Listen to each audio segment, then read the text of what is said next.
మన గ్రామాల అభివృద్ధికి పునాది. గ్రామం మారితే దేశం మారుతుంది.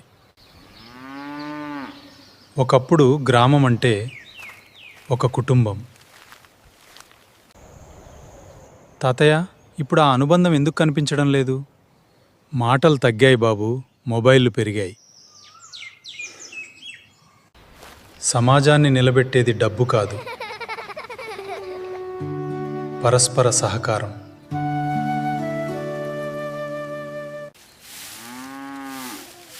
మార్పు ఎలా వస్తుంది? ప్రతి ఒక్కరూ తమ బాధ్యతను నెరవేర్చినప్పుడు. ఒక మంచి మాట, ఒక చిరునవ్వు, ఇవే సమాజానికి నిజమైన సంపద. బలమైన గ్రామం, బలమైన సమాజం. బలమైన సమాజం, బలమైన భారత్. మార్పు మనతోనే మొదలవుతుంది.